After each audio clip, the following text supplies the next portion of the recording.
I don't know. It was a strange game. I really have a great deal of respect for the way Penn State has been playing. It wasn't just the 3 wins. But the other games, they lose at Michigan by 13. They lose by 2, by 1, by 2. They've been playing really good basketball, and tonight looked like they kind of ran out of gas, and we made shots. And when you make shots, everything changes. I mean, we only shot 47%, 53 from the 3, but I think at the end we missed some shots. And all in all, when you have 22 assists on 28 baskets, I thought we did a great job. We got a little goofy at times because of the lineups. With Adrian in there, it was good. His presence was great. But when he was in there, it was BJ was here, and we were switching 4, and we were doing different things. And Adrian was trying to do that tonight. But the rest of the team was doing it the way we've been playing for a month. And so we had some mistakes, and we knew we were going to have some mistakes and some strange plays. But all in all, I thought we shared the ball. We worked hard. We rebounded the ball well. And I thought dominated 90% of the game, and I was pleased with that. Questions? Tom, there was a point where AP had a great look at a 3 at the top of the key, but he unselfish dissed it to Ellis, who hit the 3. That was probably your biggest reaction of the night. But we talk about the unselfishness of this team. Well, they're going to say the whole team, you know. I thought guys passed up some shots. Gary passed up one.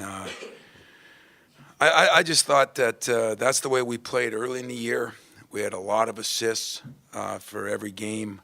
We were leading the country at one time, and it's one of the things we don't think we've done as good a job as moving the ball and running. And I thought tonight we ran better. Give Dwayne Stevens credit. He had guys in there every day at 7 in the morning this week and shooting free throws, and we shot very well from the line. The rebounding was a key, with Valentine getting a double-double, and then he gets 6 assists. Trice gets 7 assists and no turnovers. There were some real positive things.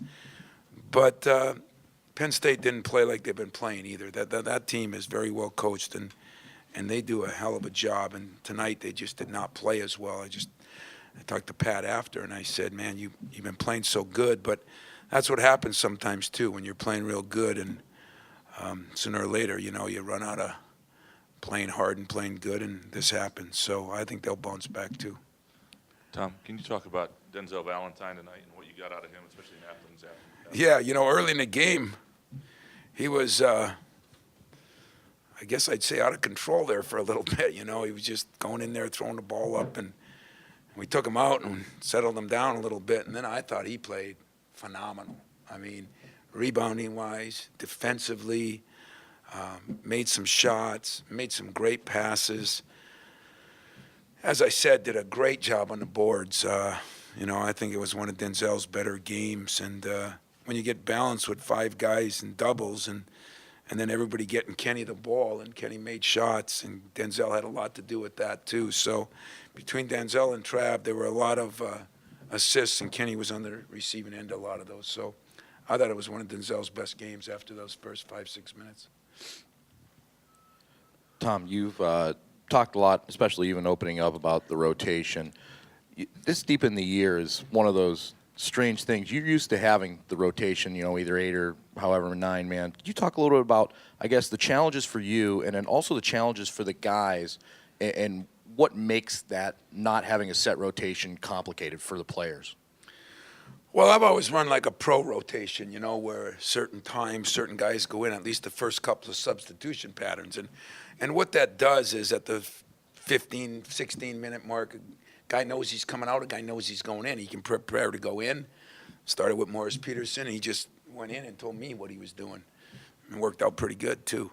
But, you know, and then Dwayne had a substitution pattern that him and I talked about before the game. And that worked really, really well in years past. But this year we haven't used it once.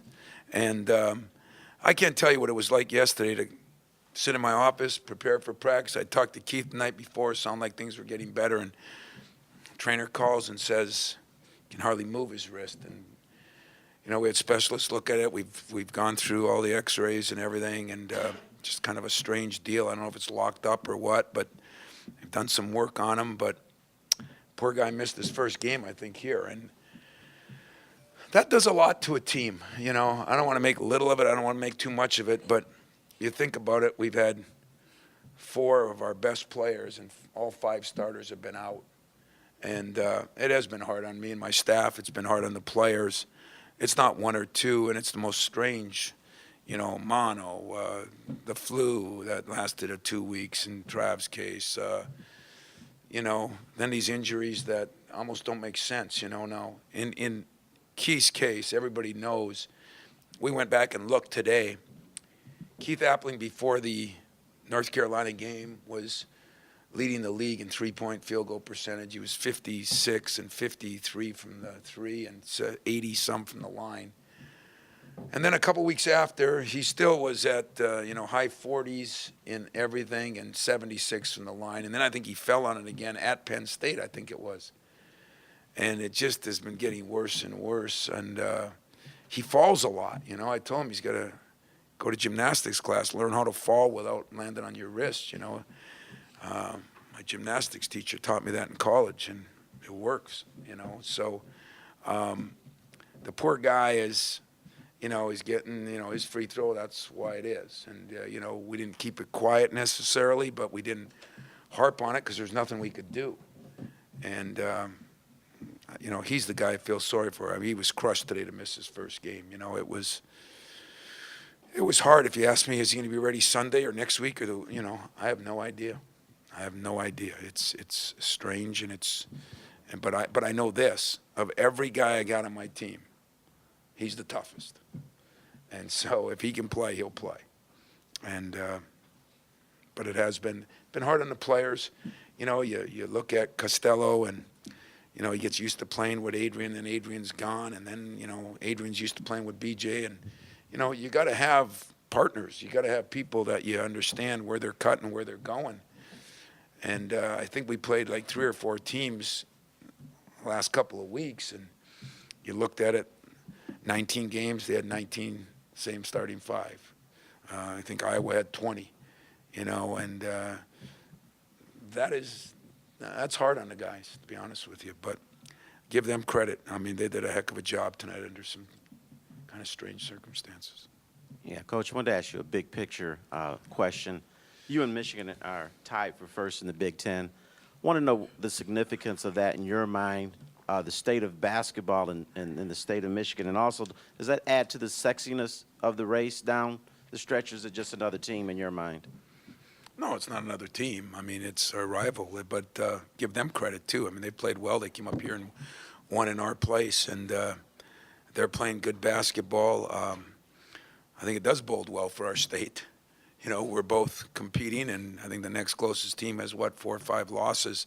Not that I feel comfortable with that in any way, because the schedule, the way it is, who plays who twice, and, you know, there's no levelness to it, meaning you didn't play 1 through 9 and then 9 through 1. You know, it doesn't go like it used to go. So you could have some tough road games, and, you know, we got some tough games coming up now, and so I just feel good that we're in the hunt right now. After what we've gone through, we're in the hunt, and that's what I told our players. You know, you got to be in the hunt before you get a chance to win a championship, and we are in a hunt. We've played solid. I don't think we're anywhere near where we're going to be, but I also think it's going to be hard to get there and get the smoothness back in this team. You know, I'm going to try to see what happens with Adrian in the next 2 practices, but I got to be a little delicate there. And actually, considering he had 2 practices after that much time off, he did well. So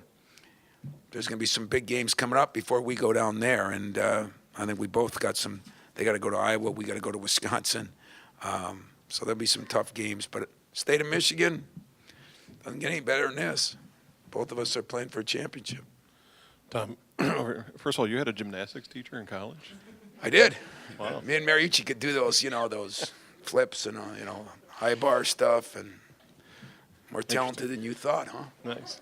Anyway, real quick, with everything that's gone on, what your reaction was when you first saw Trice go down, and then also kind of I mean, the scrappiness. You're up 20-plus points, and Elvin Ellis. Yeah, I love that about Elvin because I thought Elvin early didn't let a guy go by him twice, and we weren't real happy with him. But, I think he's learning. He's a freshman. He's getting more minutes. He's the first sub off the bench tonight. I was happy with that. I told him my number one key on the board, start the game is, bring your lunch bucket and hard hat. We got to get back to playing like we play.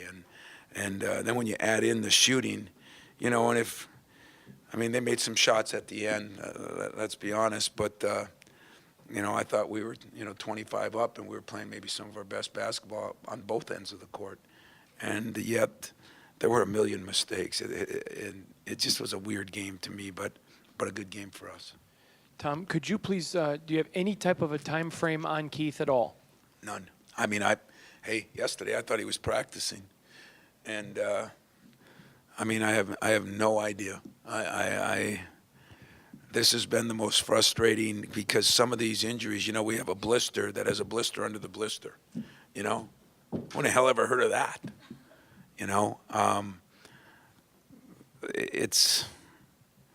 It's beyond discussing. But I have no time frame. I think they gave him something that's going to take a couple days.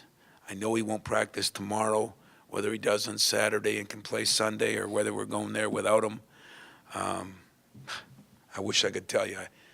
I don't care if Bo knows he's playing. So if I knew, I'd tell you. Yeah, Hondo actually kind of stole the question with the He does play that. of He does that once in a while. with the play of Denzel and Travis tonight, and going up against Wisconsin. Is this a game that you need Keith to come back for? Oh yeah. Yeah, we need Keith. Keith is still probably our best defender. He's still our best athlete. He's having a monster year considering what he's played with the last month and a half, especially. It got better after North Carolina game until I think the start of the Big Ten. And it's been tough for him ever since. That guy's playing on grit. And